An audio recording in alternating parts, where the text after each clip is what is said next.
Hello friends, ધમુસ kitchen and vlog પર તમારું સ્વાગત છે. મિત્રો, આજે આપણે બટેટાને બાફ્યા વગર, કુકરનો ઉપયોગ કર્યા વગર એકદમ સરસ અને ફરસી ટેસ્ટી એવી સૂકી ભાજી બનાવીશું. વળી આ ભાજી બનાવવામાં આપણે બિલકુલ પાણીનો ઉપયોગ નહીં કરીએ, જેનાથી ભાજી ખૂબ ટેસ્ટી બને છે અને લાંબા સમય સુધી સારી પણ રહે છે. તો ચાલો ઝડપથી બનાવવાનું શરૂ કરીએ. સૂકી ભાજી બનાવવા માટે આપણે અહીંયા મીડિયમ સાઇઝના 8 નંગ જેટલા બટેકા લીધા છે. વજન પ્રમાણે જોઈએ તો અંદાજે 500 ગ્રામ જેટલું વજન થશે એટલા બટેકા મેં અહીંયા લીધા છે. અને આજે હું 2 જણ માટે સૂકી ભાજી બનાવી રહી છું. તમારે જેટલા લોકો માટે બનાવવી હોય એ પ્રમાણે તમારે બટેકાનું વજન લેવાનું. હવે આપણે બટેકાને સારી રીતે ધોઈ લેશું. ધોયા પછી આપણે બટેકાની છાલ ઉતારી લેવાની છે. તો આ રીતે પિલરની મદદથી બધા જ બટેકાની છાલ ઉતારી લઈએ. અને કોઈ જગ્યાએ બટેકું જો થોડું ઘણું ખરાબ હોય તો આપણે એને ચાકુની મદદથી હટાવી દેશું. તો મોટા ભાગે આપણે બટેકાની સૂકી ભાજી હંમેશા પહેલાં બટેકા બાફીએ અને પછી જ બનાવતા હોઈએ છીએ. પણ આજે જે રીત હું તમારી સાથે શેર કરું છું એમાં તમારે બટેકાને બાફવાની બિલકુલ ઝંઝટ નથી.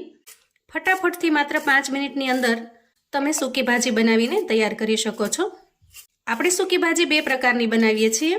એક તો આપણે થેપલા કે પૂરીની સાથે ખાવા માટે બનાવતા હોઈએ એ, અને બીજી ફરાળ માટે બનાવીએ છીએ.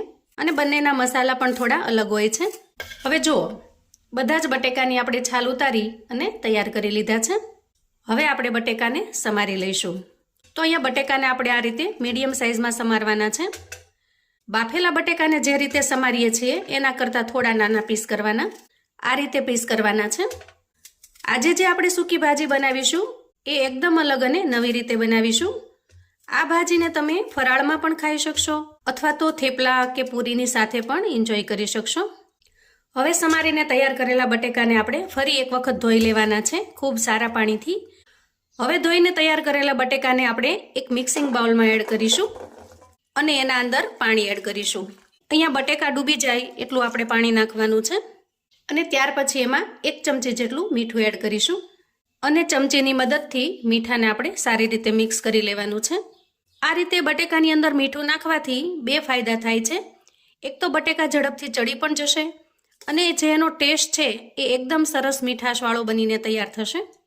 મીઠું એડ કર્યા પછી આપણે એક પ્લેટ ઢાંકી 4 થી 5 મિનિટ માટે આ રીતે રહેવા દઈશું. તો અંદાજે 5 મિનિટ પછી આપણે બટેકાનું આ પાણી હવે કાઢી લેવાનું છે.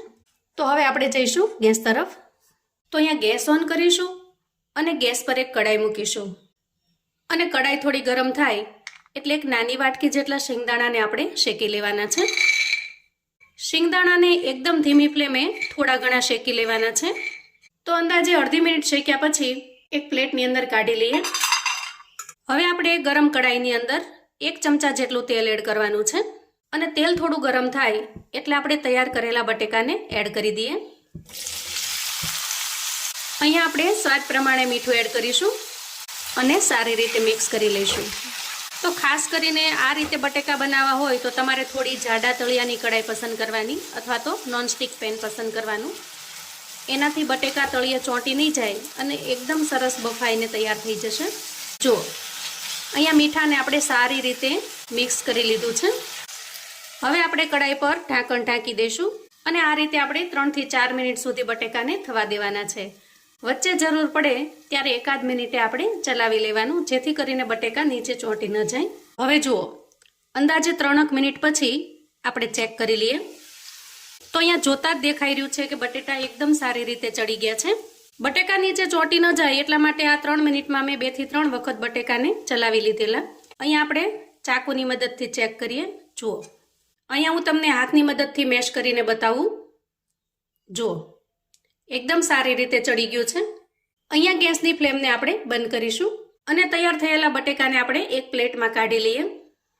હવે જુઓ, બટેકા કાઢ્યા પછી આપણે ફરી ગેસ ઓન કર્યો છે અને આના અંદર જે તેલ વધ્યું છે એમાં જ આપણે વઘાર કરી લેવાનો છે. તો અહીંયા અડધી ચમચી જેટલું જીરું એડ કર્યું છે અને એક નાનું લીલું મરચું મેં આ રીતે ઝીણું સમારી લીધું છે, એને એડ કરી દઈએ. આદુના એક નાના ટુકડાને આપણે આ રીતે ખમણીને એડ કરી દઈએ. મોસ્ટલી આપણે સૂકી ભાજીની અંદર આદુ મરચાંની પેસ્ટ તો એડ કરતા જ હોઈએ છીએ, પણ જો તમને આદુનો સ્વાદ પસંદ ન આવે તો તમે સ્કીપ પણ કરી શકો છો. થોડા મીઠા લીમડાના પાન એડ કરીશું. અહીંયા સૂકું લાલ મરચું એડ કરીશું. 1 ચમચી જેટલા અહીંયા તલ લીધા છે એને એડ કરી દઈએ અને બધી જ વસ્તુ સારી રીતે સતળાઈ જાય એટલે તૈયાર કરેલા બટેકાને આપણે એમાં એડ કરી દઈશું.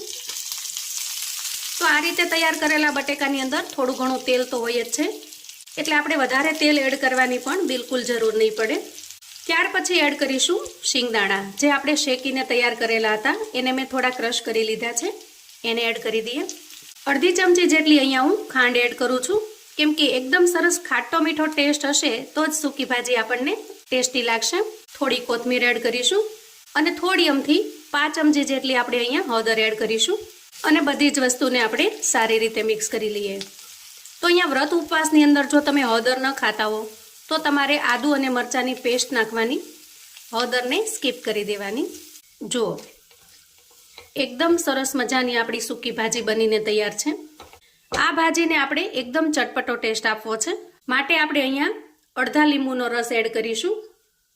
તો આ રીતે અડધા લીંબુનો રસ એડ કરી દેવાનો અને સારી રીતે મિક્સ કરી લેવાનો.